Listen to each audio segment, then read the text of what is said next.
Hello बच्चों, स्वागत है हमारा यूट्यूब चैनल उत्कर्ष लेक्चरर में। आज हम कक्षा 12 के फिजिक्स का मोस्ट इम्पॉर्टेंट टॉपिक जो है गॉस की प्रमेय के बारे में बताएंगे। ये आपका हर वर्ष एग्जाम में पूछा जाता है, तो आपको इस वीडियो को पूरा देखना है और अच्छे तरीके से सरल भाषा में इसको हम बताने जा रहे हैं। आप लोग इसको तैयार करें। देखिए, गॉस की प्रमेय जो होती है बंद पृष्ठ के लिए, क्लोज सरफेस के लिए होती है। तो एक गॉस की प्रमेय है, किसी बंद पृष्ठ से गुजरने वाला वैद्युत फ्लक्स फाई ई उस पृष्ठ के कुल आवेश Q का 1/एप्सिलॉन नॉट गुना होता है। इसका गणितीय रूप हो गया फाई ई बराबर Q/एप्सिलॉन नॉट।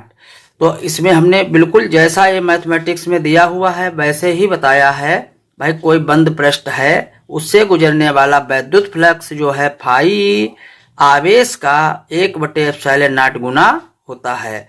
अब इसके बाद इसका प्रूफमेंट देखिए। कोई एक बंद पृष्ठ ले लेंगे, बंद पृष्ठ कोई ए ले लिया, उस पर हमें बिंदु एक O है और O के आगे एक बिंदु P है। इस पर हमें आगे की ओर एक वैद्युत क्षेत्र की तीव्रता E है, एक ज्ञात करनी है, और ये जो है O से बिंदु P तक की दूरी R है।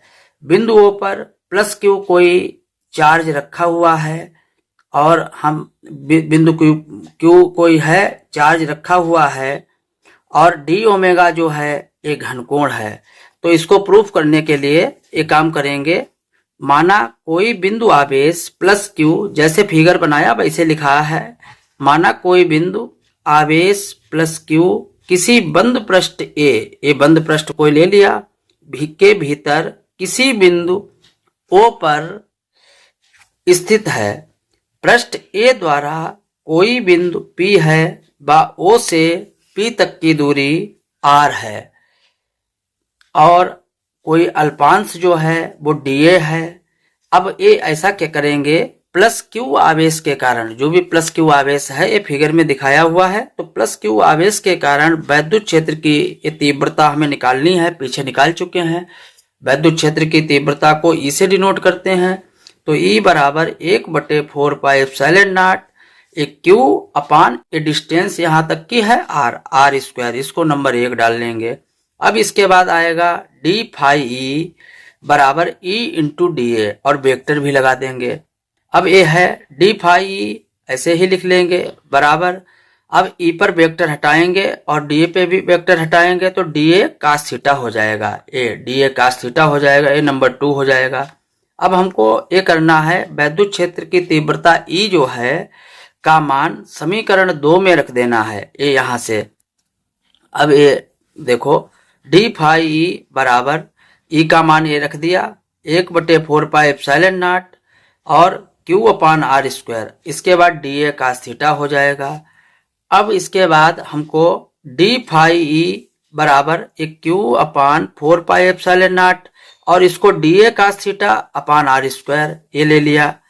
अब इसके बाद हमको ये याद रखना है, DA cos θ/R² जो होता है वो ए डी ओमेगा के बराबर होता है। डी ओमेगा जो होता है वो घन होता है। तो डी फाई ई बराबर Q/4πε0। अब DA cos θ/R² की जगह डी ओमेगा हमने प्रयोग कर दिया। अब इसके बाद आएगा डी फाई ई बराबर डी फाई ई जो है, देखिए, बराबर इंटीग्रेशन का निशान, इंटीग्रेशन ले लेंगे Q/4πε0 डी ओमेगा।